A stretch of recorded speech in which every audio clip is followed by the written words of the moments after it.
चलिए, तो आज हम लोग वर्णमाला को पढ़ने वाले हैं। ये हमारे हिंदी का पहला क्लास है जिसके अंतर्गत वर्णमाला को हम लोग समझेंगे। और इसमें हम लोग देखने वाले हैं कि वर्णों के अंतर्गत मतलब वर्णमाला के अंतर्गत कौन कौन आता है, मतलब वर्ण के अंतर्गत कौन कौन आता है, स्वर व्यंजन उनके कितने प्रकार होते हैं, अलग अलग प्रकार के आधार पर उनको जो बांटा के है उनको हम लोग समझेंगे। फिर उच्चारण के स्थान देखने वाले हैं, जितने भी जो वर्ण हैं उन सबका उच्चारण कहाँ कहाँ से होता है, इस प्रकार से इनका उच्चारण स्थान हम लोग समझने वाले हैं। और फिर इसके बाद अल्प प्राण ये जो अल्प प्राण महाप्राण घोष अघोष है इन सब के बारे में बात करेंगे। ठीक है, यहाँ से एग्जाम में हमेशा क्वेश्चन पूछा जाता है, क्वेश्चन पेपर उठाकर देख लेंगे, चाहे वो कोई भी एग्जाम हो। अगर वहाँ से हिंदी मतलब हिंदी से अगर क्वेश्चन पूछा जा रहा है मतलब यहाँ से क्वेश्चन रहेगा ही। और इसको जब तक आप लोग नहीं समझेंगे, मतलब कि वर्णमाला आपका क्लियर नहीं रहेगा, तब तक के आगे का हिंदी का कोई भी टॉपिक हो, चाहे वो संधि हो, समास हो, चाहे वो कोई भी चीज़ हो, हर एक टॉपिक में आपको परेशानी होने वाली है। मतलब इसको आपको अच्छे से क्लियर करके रखना है। देखिए, तो सबसे पहले तो वर्णमाला में यहाँ पर वर्ण क्या होता है उसको समझिए। वर्ण क्या है? ध्वनियों के लिखित रूप को वर्ण कहते हैं। ठीक है, एक सिंपल एक लाइन में अगर मैं बोलूं तो ध्वनियों के लिखित रूप को वर्ण कहते हैं, जिसके और कोई खंड या टुकड़े नहीं किए जा सकते। ठीक है, जिसके और कोई खंड या फिर टुकड़े नहीं किए जा सकते, उसी को हम क्या कहते हैं? वर्ण कहते हैं। मतलब कि ध्वनियों का जो लिखित रूप होता है, जैसे कि मैंने मानकर चलिए यहाँ पर ये अ लिखा हुआ है, ये ई लिखा हुआ है, ये क लिखा हुआ है, ये च लिखा हुआ है। मतलब इसमें अगर मैं बोलूं, देखो यहाँ पर क और च को ध्यान देंगे, इसमें हलंत लगा हुआ है। इसका मतलब ये है, देखो अगर ऐसे लिखा होता, यही चीज अगर ऐसे लिखा होता तो इसको हम क्या बोलते हैं कि इसमें अ जुड़ा हुआ है। मतलब कि क इस प्रकार से है, मतलब ये जो क वर्ण है वो इस प्रकार से है, और इसके साथ यहाँ पर अ वर्ण इस प्रकार से जुड़ा हुआ है। ये दोनों मिलके यहाँ पर ये क बन रहा है। मतलब वर्तमान मतलब अभी जो आप जानते हैं, आप जो क बोलते हैं उसमें अ हमेशा जुड़ा रहता है, ऐसे इस प्रकार से इसमें हमेशा क्या होता है? अ जुड़ा रहता है। तो जैसे कि यहाँ पर जो लिखा हुआ है इसको आपको ये समझना है। देखो अगर मैं बोल रहा हूँ क्या, लिखित रूप बोल रहा हूँ, किसका लिखित रूप? ध्वनि का जो लिखित रूप होता है उसको हम क्या बोलते हैं? वर्ण बोलते हैं। अब ध्वनि मतलब जैसे मैं कुछ भी बोल रहा हूँ, जैसे कि मैं यहाँ पर ई बोला, क बोला, ख बोला, च बोला, ज बोला, जो भी मैं बोलूंगा यहाँ पर, वो उसका जो लिखित रूप रहेगा वही क्या कहलाएगा? वर्ण कहलाएगा। लेकिन यही चीज अगर लिखित रूप में नहीं है तो ये क्या कहलाएगा? ध्वनि कहलाएगा। ठीक है, ध्वनि कहलाएगा। जिसे यहाँ पर मैं अ बोल रहा हूँ वो एक प्रकार का ध्वनि है, ई बोल रहा हूँ मतलब कि ध्वनि है, वो बोल रहा हूँ मतलब ध्वनि है वो। इसी को अगर मैं लिख दूंगा तो ये वर्ण कहला जाएगा। ध्वनियों के लिखित रूप को ही क्या कहते हैं? वर्ण कहते हैं, जिसके और कोई खंड या फिर टुकड़े नहीं किए जा सकते, उसी को हम क्या कह रहे हैं? यहाँ पर वर्ण कहते हैं। ठीक, चलिए, तो वर्ण को अच्छे से यहाँ पर दिमाग में बिठा लीजिए। क्या होता है, एग्जाम में बहुत बार परिभाषा पूछा गया है, डायरेक्ट यह परिभाषा को लिख कर दे देता है। ध्वनियों के लिखित रूप को क्या कहते हैं? वर्ण कहते हैं, जिसके और कोई खंड या फिर टुकड़े नहीं किए जा सकते। ठीक है, सबसे छोटा रूप होता है। ठीक है, ध्वनि का सूक्ष्मतम रूप जो लिखित रूप में हमको देखने को मिलता है वही वहां पर वर्ण कहलाता है। अब वर्णमाला क्या होता है? तो इन्हीं सब वर्णों के माध्यम से क्या बनता है? वर्णमाला बनता है। वर्णों के क्रमबद्ध और व्यवस्थित समूह या समुदाय को वर्णमाला कहते हैं। वर्णों के क्रमबद्ध और व्यवस्थित समूह को वर्णमाला कहते हैं। वर्णों की कुल संख्या 52 होती है। ठीक, सभी को पता होगा, जानते होंगे, बचपन में बहुत बार पढ़े होंगे। वर्णों की कुल संख्या कितनी होती है? 52 होती है। अब यहाँ पर देखिए, जो 52 वर्ण हम लोग देखते हैं, उस 52 वर्ण में कुल स्वरों की संख्या कितनी है, कुल व्यंजनों की संख्या कितनी है? यहाँ से एग्जाम में कई बार क्वेश्चन पूछा गया है। तो अगर कुल स्वरों की संख्या पूछी जाती है तो पहले तो दिमाग में रखेगा 11 स्वर याद रखेंगे। ठीक है, 11 स्वर। लेकिन इसमें अगर हम अयोग वाह को भी जोड़ देते हैं, ठीक है, अयोग वाह को भी अगर हम जोड़ देंगे तो वहां पर कुल 13 हो जाएगा। स्वरों की संख्या अगर आपसे पूछा जा रहा है तो वहां पर 11 बोलेंगे, लेकिन कुल स्वरों की संख्या जिसमें अयोग वाह को भी जोड़ा गया हो तो वहां पर वो कितना हो जाएगा? 13 हो जाएगा। ठीक है, अयोग वाह को यहाँ पर जब जोड़ देते हैं तो क्या बन जाता है? 13 बन जाता है। लेकिन अगर यहाँ पर स्वर कितने होते हैं अगर पूछा जाता है तो 11, हम जनरली हम क्या बोलते हैं? 11 बोलते हैं। लेकिन कुल स्वरों की संख्या कितनी हो जाती है? 13 हो जाती है। चलो, तो देखो स्वर कौन कौन सा है?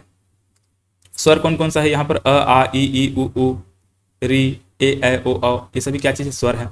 अयोग वाह में कौन कौन सा आ जाएगा? अंग और अहा आ जाएगा। ठीक है, अंग और अहा आ जाएगा। ठीक, तो ये इस प्रकार से हम लोगों ने स्वर देखा। अब इसके बाद व्यंजन अगर हम देखते हैं तो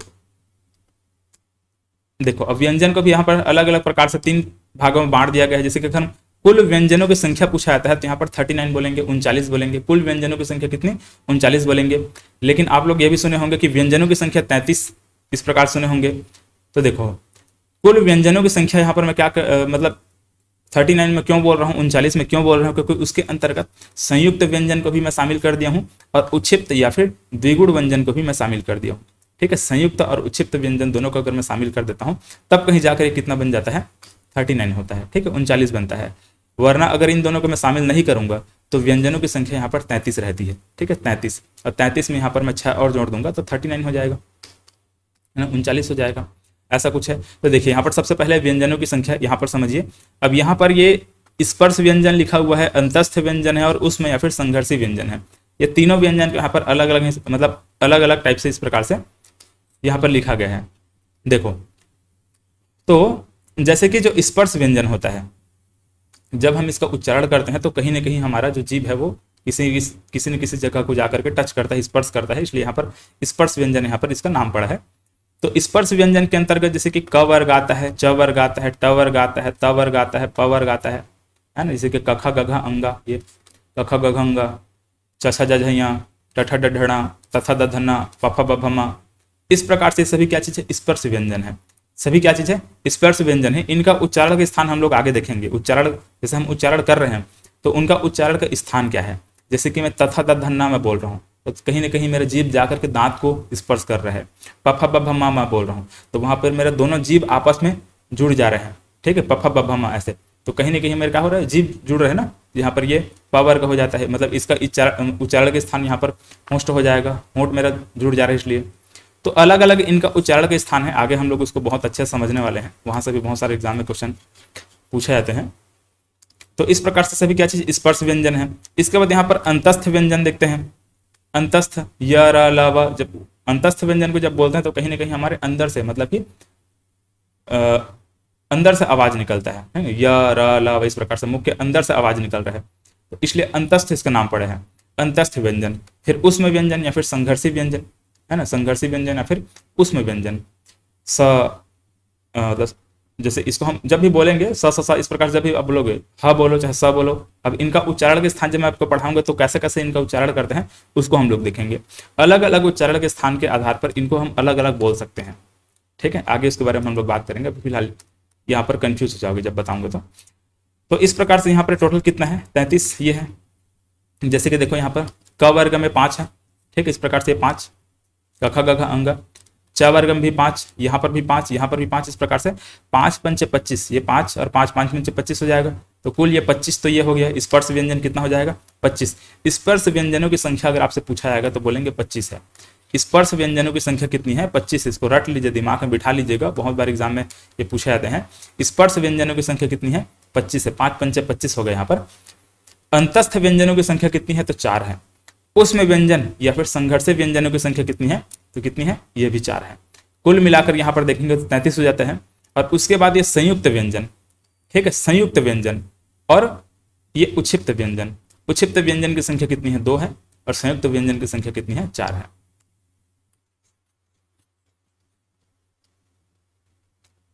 ठीक है, तो ये संयुक्त व्यंजन में क्या है? छत्रज्ञ है, छत्रज्ञ। उच्छिप्त व्यंजन या फिर द्विगुण व्यंजन में ड़ और ढ़ है।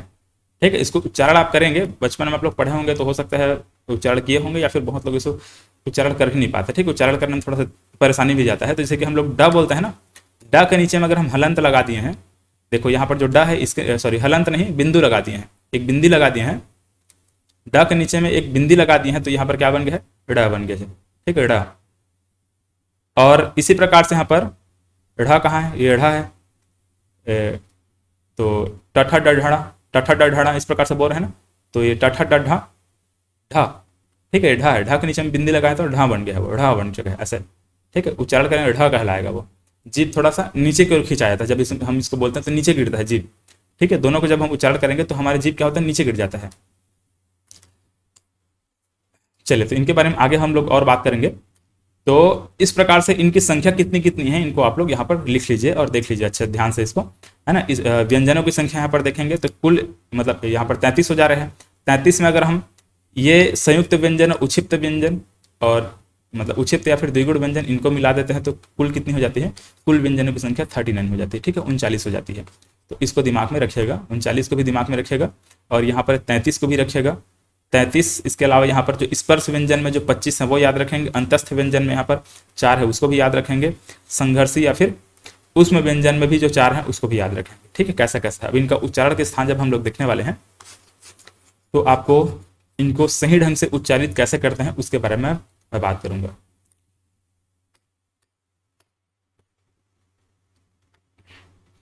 चलिए, तो ये हमारा स्वर और व्यंजन हुआ। अब स्वर और व्यंजन को यहाँ पर डिटेल में समझेंगे, यहाँ पर उनके कितने कितने प्रकार होते हैं, कौन कौन से होते हैं उसको हम लोग समझेंगे, लेकिन यहाँ पर देख लीजिए थोड़ा सा और। जैसे कि जो चीज मैं अभी आपको समझाया, अयोगवाह, अंग और अहा, ठीक है। अयोगवाह किसको कह रहे हैं, अंग और अहा को बोलते हैं। तो अंग और अहा को क्या बोलते हैं, अयोगवाह कहा जाता है, क्योंकि ये न तो पूर्णतः स्वर होते हैं और न ही पूर्णतः व्यंजन होते हैं, ठीक है। इसीलिए मैं बोला हूं कि यहाँ पर आपको स्वरों की जो संख्या अगर पूछा जाएगा तो पहले क्या देखना है आपको, 11 देखना है, ठीक है। स्वरों की संख्या कितना, 11, और 11 नहीं तो फिर 13 देखना है, क्योंकि यहाँ पर जो अयोगवाह होता है ना तो ये स्वर होता है और ना तो व्यंजन होता है, दोनों के बीच का होता है, ऐसा आप मानेंगे इसको, ठीक है। ना तो क्योंकि ना तो ये पूर्णतः स्वर होता है ना तो पूर्णतः यह व्यंजन होता है, दोनों के बीच के होते हैं ये, ठीक है, दोनों के बीच के वर्ण है, ऐसा आप इसको मानेंगे। तो इसी वजह से ये जो अयोगवाह है इसको हम डायरेक्ट यहाँ पर स्वरों में शामिल नहीं किए हैं, है ना। इस प्रकार से इसको हम क्या कर दिए हैं, अलग कर दिए हैं, क्योंकि न तो पूर्णतः स्वर होता है न तो पूर्णतः ये व्यंजन होते हैं, ठीक है। तो ऐसा टाइप का कुछ है ये अयोगवाह। अब इसके बाद ये द्विगुण व्यंजन देखिए, द्विगुण व्यंजन ये ट वर्गीय व्यंजन होते हैं। ट वर्गीय व्यंजन मतलब जिसे यहाँ पर देखेंगे टठा डढ़ा है, ठीक है, टठा डढ़ा इस प्रकार से। तो ये मैं क्या बोल रहा हूँ, यहाँ पर ड बोल रहा हूँ और ढ बोल रहा हूँ, ठीक है, ड और ढ ये बोल रहा हूँ। तो ये जो ड और ढ है इसके नीचे अगर हम बिंदु लगा देंगे, ठीक है, इसके नीचे अगर हम बिंदु लगा देते हैं तो इनके गुण बदल जाते हैं। ये दो गुण मतलब कि दो गुण धारण कर लेते हैं। जैसे यहाँ पर ड से क्या बन गया, यहाँ पर ढ बन गया, ठीक है, ड से क्या बन गया, ढ बन गया, और यहाँ पर ढ से क्या बन जाएगा, ढ बन जाएगा, ठीक है। मतलब कि ढ से क्या बन जाएगा, ढ बन जाएगा। जैसे यहाँ पर हम लड़का जब बोलते हैं तो लड़का के लड़, तो वहाँ पर ड़ का उच्चारण हो रहा है। इसी प्रकार जब हम बाढ़ बोलते हैं तो ढ़ का उच्चारण हो रहा है। तो इनके उच्चारण को थोड़ा सा आपको ध्यान देना है, ठीक है। जैसे यहाँ पर जो लिखा हुआ है ना, इनको जब आप लोग पढ़ेंगे तब कहीं जाकर इसका सही उच्चारण आप कर पाएंगे, ठीक है। वरना उच्चारण करने में बहुत ज़्यादा इसमें क्या होता है, कन्फ्यूजन होता है कि मैं क्या बोल रहा हूँ। तो हालांकि इतना आपको कन्फ्यूज होना नहीं है, बस याद रखेंगे कि द्विगुण व्यंजन होता क्या है, ठीक है। द्विगुण व्यंजन में कौन कौन शामिल होते हैं ये ध्यान में रखेंगे। और इसको द्विगुण क्यों बोलते हैं, क्योंकि इसके दो गुण होते हैं, ठीक है। यह दो गुण धारण किया रहता है, ठीक है। ये जो स्पर्श व्यंजन वाला जो गुण है ना, ये जो ड और ढ है वो, और यहाँ पर जो ड़ और ढ है वो मतलब एक ये अलग गुण है। तो ये दो गुण होने की वजह से इसको क्या बोलते हैं, द्विगुण बोलते हैं, ठीक है। यह दो गुण धारण किए रहते हैं। चलिए, तो ये इस प्रकार से द्विगुण व्यंजन है। इसके बाद यहाँ पर देखेंगे संयुक्त व्यंजन। संयुक्त व्यंजन, तो ये व्यंजन दो या दो से अधिक व्यंजनों के मिलन से बनते हैं, ठीक है। यहाँ पर जो संयुक्त व्यंजन है कहाँ है, ये है, ठीक है, ये संयुक्त व्यंजन है। तो ये जो संयुक्त व्यंजन है, संयुक्त व्यंजन क्या होता है, ये दो या दो से अधिक व्यंजनों के मिलन से बनता है, मतलब मिलने से बनता है, ठीक है। दो या दो से अधिक जो व्यंजन होते हैं उसके मिलने से बनता है। जैसे यहाँ पर देखेंगे तो छ, ठीक है, छ जो है वो क और स से मिलकर बना हुआ है, ठीक। इसी प्रकार से यहाँ पर ग है, ज और यहाँ से मिलकर बना हुआ है। त्र को देखेंगे तो त और र से मिलकर बना है, त और र, त्र बन गया, त और र क्या बन गया है, त्र बन चुका है। तो दो या दो से अधिक व्यंजनों के मिलने से क्या बन जा रहा है, यहाँ पर ये संयुक्त व्यंजन बनता है, ठीक है, संयुक्त व्यंजन। इसीलिए इसको नाम ही पड़ गया संयुक्त। संयुक्त मतलब क्या होता है, दो से ज्यादा वहां पर अगर मिले, दो हो या फिर दो से अधिक कोई चीजों को अगर मिला देते हैं तो संयुक्त बोल देते हैं, संयुक्त रूप से इस प्रकार से बोलते हैं ना, तो संयुक्त व्यंजन बन जाता है। तो ऐसा टाइप का है। इसी प्रकार से यहाँ पर स्र है, ठीक है, स और र से मिलकर बना है, स्र बन चुका है, ऐसा टाइप का है। तो ये चार क्या चीज है, संयुक्त व्यंजन है, ठीक है। ये और ये, ठीक, ये सभी क्या है, संयुक्त व्यंजन है। चलिए, तो इस प्रकार से आप लोगों को व्यंजनों का तो मतलब कितने प्रकार के व्यंजन होते हैं और कितने प्रकार के स्वर होते हैं, ये आपको समझ में आ गया। अब इसके बाद देखिए यहाँ पर स्वर वर्ण और व्यंजन वर्ण, ठीक है, ये दोनों किस प्रकार से होते हैं और इनके जो भेद हैं, इनके अलग अलग प्रकार से इनका जो वर्गीकरण किया गया है, उनको हमको यहाँ पर समझना है। ठीक है, जैसे यहाँ पर हम लोग देखो, पहले स्वर वर्ण को समझिए। स्वर वर्ण होता क्या है? स्व आश्रित वर्ण को स्वर कहते हैं। स्व आश्रित वर्ण को स्वर कहते हैं, मतलब कि ये स्वयं के ऊपर आश्रित होता है, किसी दूसरे के ऊपर निर्भर नहीं करता, दूसरे के ऊपर आश्रित नहीं रहता है। जैसे कि अब अगर हम व्यंजन के बारे में बात करें तो ये स्वयं पे आश्रित नहीं रहता है, ये परतंत्र वर्ण है। मतलब जो व्यंजन वर्ण होते हैं वो क्या होते हैं? परतंत्र होते हैं, दूसरे के ऊपर आश्रित होते हैं, मतलब कि स्वर के ऊपर आश्रित होते हैं। जैसे कि अगर मैं क बोल रहा हूं, ये क्या चीज है? एक प्रकार का ये क क्या है? एक प्रकार का व्यंजन है ना। लेकिन कहीं ना कहीं आप इसको ध्यान से देखेंगे तो ये क क्या है? अ के साथ जुड़ा हुआ है, इस प्रकार से अवर्ण इसके साथ जुड़ा हुआ है, तब हम कहीं ये क का उच्चारण कर पा रहे हैं। मतलब ये क के उच्चारण करने के लिए हमको साथ में अ जोड़कर भी हमको बोलना पड़ रहा है, क, इस प्रकार से लास्ट में आ ही जा रहा है। तो जो व्यंजन होते हैं, जो व्यंजन होते हैं वो क्या होते हैं? पराश्रित, मतलब कि दूसरे के ऊपर आश्रित होते हैं। ये मतलब कि स्वर के ऊपर आश्रित होता है। व्यंजन क्या होता है? स्वर के ऊपर आश्रित होता है। जैसे यहाँ पर मैं का बोला, मतलब यहाँ पर भी क्या है? आ जुड़ा हुआ है, आ स्वर जुड़े हुए हैं। मैं कु बोल दिया, मतलब यहाँ पर उ स्वर जुड़ा हुआ है। तो कहीं ना कहीं इन सब में क्या है? स्वर जुड़े हुए हैं, तब कहीं जाकर इनका मतलब व्यंजनों का हम उच्चारण कर पा रहे हैं।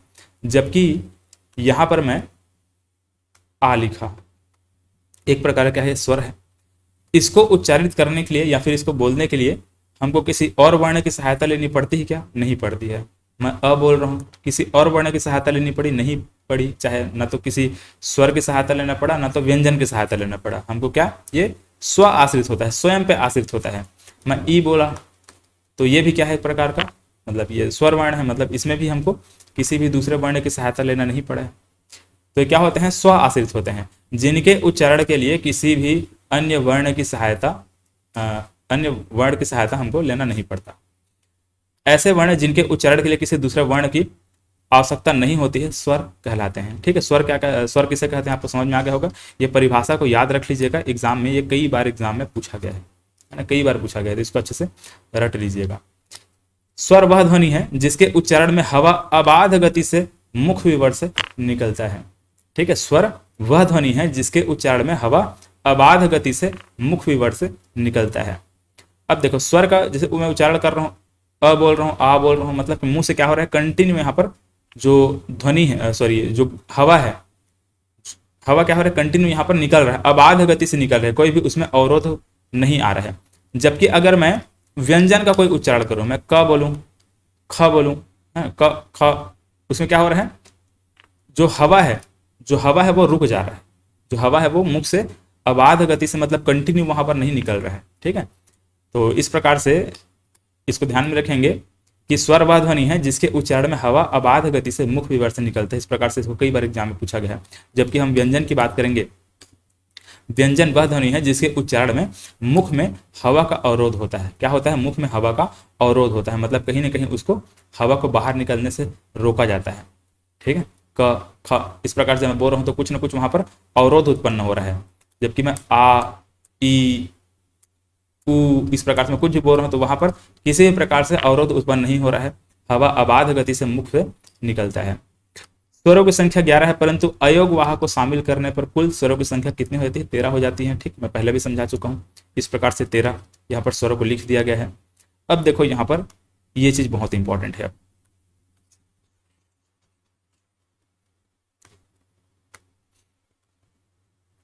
ठीक है, ये जो भी यहाँ पर इनके जो भेद दिए गए हैं ना, इसको अच्छे से याद रख लीजिएगा, कई बार एग्जाम में पूछा गया है।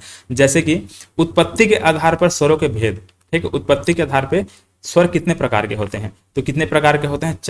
2 प्रकार के। ठीक है, कितने प्रकार के? 2 प्रकार के। कौन कौन से? एक तो मूल स्वर होता है और दूसरा संधि स्वर होता है। ठीक है, एक मूल स्वर और दूसरा क्या? संधि स्वर। तो उत्पत्ति के आधार पर स्वरों का जो भेद है, स्वरों के जो प्रकार हैं, वो 2 प्रकार के होते हैं, मूल स्वर और संधि स्वर। मूल स्वर में अ, ई, उ, री, ये 4 आ रहे हैं। ठीक है, मूल स्वर में कौन आ रहा है? अ, ई, उ, री, ये चारों को आपको यहाँ पर देख लेना है। यहाँ पर अच्छे से इसको याद रख लीजिएगा कि इसको क्या बोलते हैं? मूल स्वर बोलते हैं। और संधि स्वर किसको बोलते हैं? संधि स्वर में क्या होता है, देखो संधि स्वर में कौन कौन आ जाएगा, आ, ई, उ, ये सभी बड़ी की मात्रा है। उसके अलावा यहाँ पर ए, ओ, औ, ठीक है,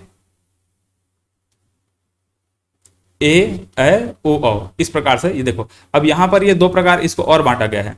जैसे जो संधि स्वर है, संधि स्वर को भी दो भागों में बांट दिया गया है। संधि स्वर को दो भागों में कौन कौन सा, एक तो दीर्घ स्वर बोला जा रहा है और दूसरा संयुक्त स्वर। दीर्घ स्वर और संयुक्त स्वर, ठीक है, दीर्घ स्वर और संयुक्त स्वर, ये दोनों मिलकर क्या बन रहे हैं, यहाँ पर संधि स्वर बन रहा है। अब इनका जो अलग अलग इनमें क्या डिफरेंस, आगे हम लोग इसके बारे में बात करेंगे, लेकिन अभी फिलहाल इनका प्रकार याद रखेंगे, कितने प्रकार के होते हैं, कितने भेद होते हैं, बस इतना याद रख लेंगे, इतना काफी है, ठीक है। तो ये दीर्घ स्वर और ये संयुक्त स्वर और ये मूल स्वर, ये पहला तो मूल स्वर याद रखेंगे और संधि स्वर याद रखेंगे। संधि स्वर के अंतर्गत ये दोनों को याद रखेंगे। चलिए, इसका जब मैं क्वेश्चन बनाकर एप्लीकेशन में जब डालूंगा तो वहां पर जब आप लोग टेस्ट अटेम्प्ट करेंगे, मतलब जो प्रीवियस क्वेश्चन है उसको वहां पर अपलोड करवा दूंगा। जब टेस्ट जब दिलाएंगे वहां पर क्वेश्चन प्रैक्टिस करेंगे, तब कहीं जाकर आपको समझ में आएगा कि कितना इंपॉर्टेंट है। ये सब बार बार एग्जाम में जब रिपीट किया गया है, वही चीज़ को यहाँ पर मैं डायरेक्ट मतलब लिख करके मैं समझा दे रहा हूँ, क्वेश्चन आंसर के फॉर्मेट में नहीं है। तो हो सकता है इसका इंपॉर्टेंस आपको पता न चले, लेकिन याद रखेंगे यही से एग्जाम में हमेशा क्वेश्चन पूछा जा रहा है, ठीक है। तो इसको हल्के में आपको नहीं लेना है। अब देखो, मात्रा के आधार पर स्वरों के कितने भेद होते हैं, कितने प्रकार होते हैं, उसको हम लोग देखेंगे। तो मात्रा के आधार पर भी दो हम लोग देखेंगे, ठीक है। मात्रा के आधार पर दो देखेंगे, कहीं कहीं पे आपको तीन देखने को मिल जाएगा, लेकिन आपको तीन नहीं लेना है। जैसे यहाँ पर एक ह्रस्व स्वर है, ह्रस्व स्वर और एक दीर्घ स्वर है। ह्रस्व स्वर को एक मात्रिक भी कहते हैं और दीर्घ को क्या बोलते हैं, द्विमात्रिक बोल देते हैं।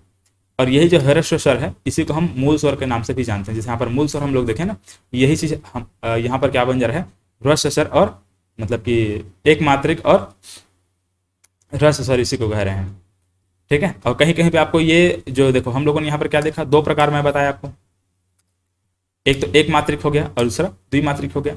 एक तीसरा भी और देखने को मिल जाता है, त्रिमात्रिक बोल देते हैं, लेकिन उसको आपको नहीं लेना है। हिंदी में हम जब पढ़ते हैं तो यहाँ पर दो ही, जो एक मात्रिक और द्विमात्रिक है, दो ही प्रकार हम इसको देखते हैं। मतलब मात्रा के आधार पर हिंदी में जो स्वरों की संख्या है वो कितनी है, दो ही है, ठीक। कौन कौन सा है, एक मात्रिक है और द्विमात्रिक है, ठीक है। एक प्लुत स्वर भी देखने को मिलता है जिसको त्रिमात्रिक बोलते हैं, लेकिन उसको अभी आपको हटा देना, उसको नहीं लेना है यहाँ पर, ठीक है, ध्यान में रखेंगे उसको।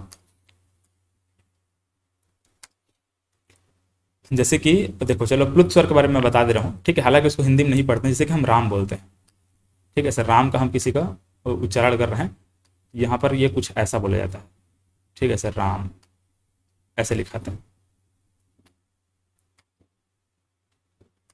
ठीक है, त्रिमात्रिक है।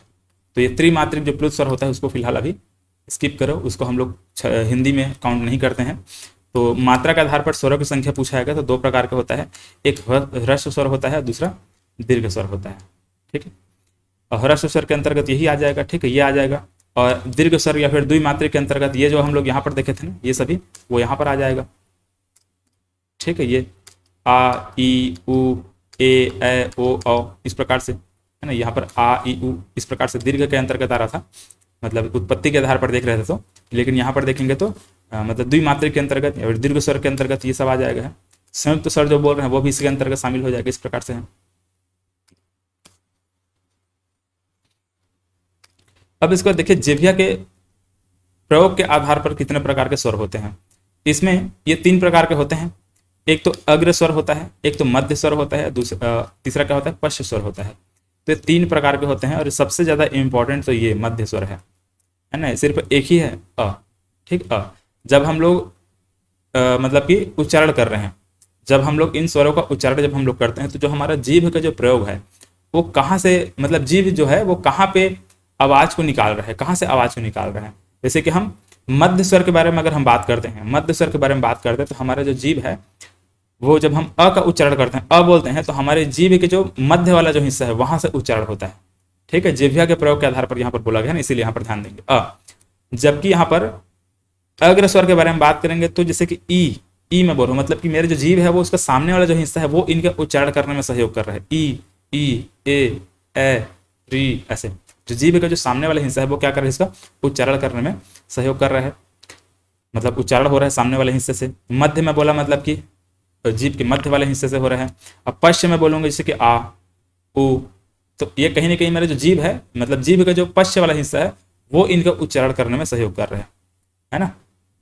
ऐसे बाकी यहाँ पर जो इनके उच्चारण स्थान को जब हम लोग पढ़ेंगे तो वहाँ पर अलग प्रकार से देखने वाले हैं। जैसे कि हम लोग देखेंगे, जैसे कि ऊ, इनको अगर हम, जैसे कि मैं बात करूँगा तो हम क्या कर रहे हैं, हमारा जो होंठ है वहाँ से उच्चारण हो रहा है, हम ऐसे बोलेंगे, ठीक है। यहाँ पर जब मैं इसके बारे में बात करूँगा यहाँ पर, तो ऊ जब हम लोग यहाँ पर देखेंगे तो वहाँ पर मैं क्या बताऊँगा आपको कि होंठ से उच्चारण हो रहा है, ऐसे हम लोग देखेंगे। लेकिन यहाँ पर हम अगर हम जिह्वा के प्रयोग, मतलब कि हमारा जो जीभ है उसके प्रयोग के आधार पर बात कर रहे हैं ना, यहाँ पर मुख का जो भी अलग अलग हिस्से से जो उच्चारण हो रहा है वो तो अलग है।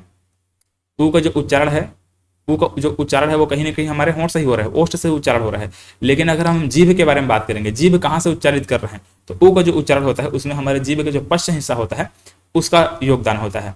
तो आ, उ, ओ, औ, ये क्या है, पश्च स्वर है, ठीक है। तो जिह्वा के प्रयोग के आधार पर ये 3 प्रकार के होते हैं, अग्र स्वर, मध्य स्वर और पश्च स्वर। एग्जाम में बहुत बार पूछा गया है मध्य स्वर को, इसको IMP लिख करके रख लीजिएगा और बार बार एग्जाम में पूछे जाएंगे। होठों की स्थिति के आधार पर, देखो होठों की स्थिति के आधार पर, अब जैसे कि मैं आपको वहां भी मैं समझाया, होठों की स्थिति के आधार पर यहाँ पर 2 प्रकार का होता है, एक अवृत्तमुखी होगा और दूसरा वृत्तमुखी होगा, ठीक है। अवृत्तमुखी और वृत्तमुखी। अवृत्तमुखी में जैसे कि जब हम इसका उच्चारण करेंगे, अवृत्तमुखी में जब भी हम इन सबको उच्चारण करेंगे तो हमारे जो होंठ है वो वृत्त के आकार का नहीं बनेगा। जबकि वृत्तमुखी में हम लोग देखेंगे तो हमारे जो होंठ है वो वृत्त का आकार ले लेगा, मतलब वहां पर गोल हो जाएगा ऐसे। जब हम लोग उ, ओ, इन सब का उच्चारण जब हम लोग करते हैं तो कहीं ना कहीं हमारा जो जीभ है वो ऐसे वृत्त का आकार लेता है, मतलब कि इधर ये ऐसे और ऐसे ऐसे टाइप का, ऐसे, ठीक है। वृत्त का आकार यहाँ पर ले लिया ना, तो जिसमें ऊ बोल रहा हूँ, ओ बोल रहा हूँ ऐसे, जबकि मैं आ, ई, ए, री इस प्रकार से बोल रहा हूँ, तो इनमें हमारा जीभ जो है वृत्त का आकार नहीं ले रहा है, सिर्फ ये 4 ही है, ऊ, ओ, औ। यही सब में हमारा जो क्या हो रहा है, हमारा जो हमारा होस्ट है, मतलब होंठ है, वो क्या कर रहा है, वृत्त का आकार ले रहा है ना। ओठों के आकार के स्थिति के आधार पर बोला जा रहा है ना, तो वो है वृत्तमुखी। चलिए, तो इस प्रकार से हुआ। अब देखो यहाँ पर व्यंजन के बारे में बात करते हैं, ठीक है। थोड़ा इसको समझ लीजिए, इसमें ज़्यादा कुछ तो है नहीं, मैं समझा दिया हूँ कि व्यंजन परतंत्र होते हैं ऐसे वर्ण जिनका उच्चारण स्वर की सहायता से होता है, व्यंजन कहलाते हैं। व्यंजन ध्वनि, सॉरी, व्यंजन वह ध्वनि है जिसके उच्चारण में मुख, ये जो है मतलब मुख में वायु का अवरोध होता है, ठीक है, अबाध गति से नहीं निकलता है। ये मैं आपको समझा चुका हूँ। मूल व्यंजनों की संख्या 33 मानी गई है, पहले भी आपको समझाया हूँ। मूल व्यंजनों की संख्या कितनी मानी गई है, 33 मानी गई है, याद रखेंगे। मूल व्यंजनों की संख्या कितनी है, 33 मानी गई है, जिसमें द्विगुण व्यंजन को शामिल किया, मतलब जिसमें द्विगुण व्यंजन को भी शामिल किया गया है। इस कारण वर्तमान में कुल व्यंजनों की संख्या 35 हो गई है, ठीक है। वर्तमान में कुल व्यंजनों की संख्या कितनी हो चुकी है, 35 हो गई है, ये हम लोग देखते हैं। और इसमें जो संयुक्त व्यंजन है उसमें उसको यहाँ पर शामिल नहीं किया गया ना, ध्यान में रखेंगे। इसमें संयुक्त व्यंजनों को यहाँ पर शामिल नहीं किया गया है, जैसे कि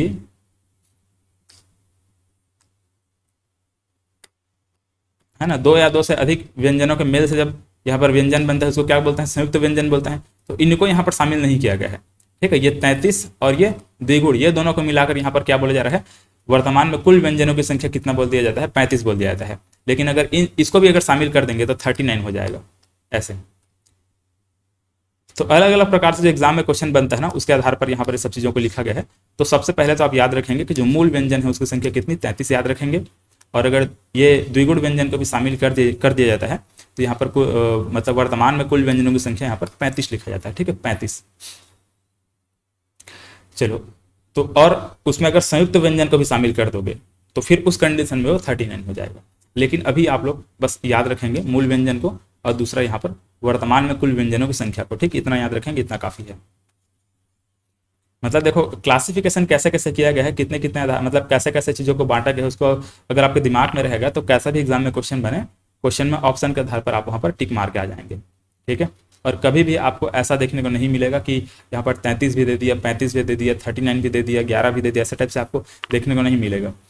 मतलब चीज़ें थोड़ी आसान करके दी जाती है। अगर 33 दिया हुआ है तो यहाँ पर 30 रहेगा, 32 दे दिया रहेगा, ऐसे टाइप का रहेगा। तो ऑप्शन में आराम के साथ आप देख के लगा सकते हैं कि हाँ 33 हमारा आंसर होगा, ऐसा टाइप का। ये व्यंजन जो वर्ण होते हैं उसको यहाँ पर लिखा गया है, ठीक है, कौन कौन से होते हैं, क ख ग घ ङ च छ ज झ ञ, इस प्रकार से, ऐसे हम लोग पूरा इस प्रकार से इसको पढ़ते हैं। और इसके बाद देखिए, प्रत्येक व्यंजन के उच्चारण में अ की ध्वनि छिपी रहती है। मैं पहले भी आपको समझा चुका हूँ, अ के बिना किसी भी व्यंजन का उच्चारण संभव नहीं रहता है, ठीक है, अ के बिना किसी भी व्यंजन का उच्चारण संभव नहीं रहता। जैसे यहाँ पर देखो, क में अ छुपा हुआ है, ग में अ छुपा है, हर एक चीज में, मतलब कि हर एक व्यंजन में स्वर छुपा रहता है ना, मतलब अ छुपा रहता है। चलिए, तो इस प्रकार से ये हम लोगों ने स्वर और व्यंजन को समझा, इनके प्रकार को हम लोगों ने देखा, है ना। ये इसको अच्छे से आप लोग पढ़ लीजिए, प्रकारों को अच्छे से कॉपी में नोट्स बना करके बढ़िया से उसको लिखेगा, और बार बार रिवाइज करेंगे तब कहीं जाकर याद हो पाएगा ये, क्योंकि एक दिन का काम नहीं है। यहाँ पे इसको बनाने में भी कम से कम 10 से 15 दिन का समय लगा है, तब कहीं जाकर ये तैयार हो पाया है। स्लाइड वगैरह बनाने में बहुत समय लगता है, कहीं पर भी कोई टाइपिंग मिस्टेक ना हो। सारे क्वेश्चन जो किस प्रकार से पूछे गए हैं, उन क्वेश्चन को एनालिसिस करने के बाद यहाँ पर जो भी कंटेंट है वो सब डाला जाता है, कि बहुत कंसाइज फॉर्मेट में ज़्यादा से ज़्यादा कंटेंट यहाँ पर दिया जा सके, कोई भी चीज़ बार बार रिपीट ना हो, है ना। वही वही चीज़ों को बार बार रिपीट कर देने से भी जो हिंदी है वो बहुत लेंदी लगने लगता है, ऐसा लगता है कि बहुत बड़ा है। लेकिन उसको कंसाइज फॉर्मेट में अगर ला दो, इस प्रकार से छोटा रूप में उसको अगर ला दोगे, सिस्टमेटिक उसको अगर हम अरेंज करके अगर दिखा दें, तो हमको बहुत आसान लगने लगता है। तो इसी प्रकार से आपको आसान करके इसको पढ़ना है, वरना हिंदी देखा है तो लोगों के लिए बहुत कठिन हो जाता है, कन्फ्यूजन बहुत ज़्यादा होता है। लोगों को नहीं पता रहता कि द्विगुण व्यंजन क्या होता है, मतलब अयोगवाह क्या होता है, स्पर्श व्यंजन क्या होता है, अंतस्थ व्यंजन क्या होता है, लोगों को यही नहीं पता रहता। लेकिन एग्जाम में ऐसे ही सिंपल सिंपल क्वेश्चन पूछाएगा, निम्न में से कौन सा अंतस्थ व्यंजन नहीं है, ऐसे रहेगा, निम्न में से कौन सा अंतस्थ व्यंजन नहीं है, दे दिया रहेगा य र ल ध, इस प्रकार से, है ना। तो वहाँ पर अब ध को आंसर मानना होगा कि हाँ ये इस पर मतलब कि अंतस्थ व्यंजन नहीं है, ऐसे बोल करके, ठीक है। तो छोटी छोटी चीज़ें हैं जिसको आप लोग थोड़ा ध्यान दे करके इसको पढ़िएगा। चलो, तो ये इस प्रकार से कंप्लीट हुआ। अब इसके बाद आगे हम लोग जो उच्चारण स्थान है, ये हम लोग अगले क्लास में इसको देखेंगे, कौन कौन से वर्ण के उच्चारण कहाँ कहाँ पे होते हैं इसको हम लोग देखेंगे। और उसके बाद यहाँ पर जो अघोष है, सघोष है, अल्प प्राण, महाप्राण है, इन सबको देखेंगे, ठीक है। तो आज की क्लास यहीं पर समाप्त करते हैं, बाकी मिलते हैं अगले क्लास में। धन्यवाद।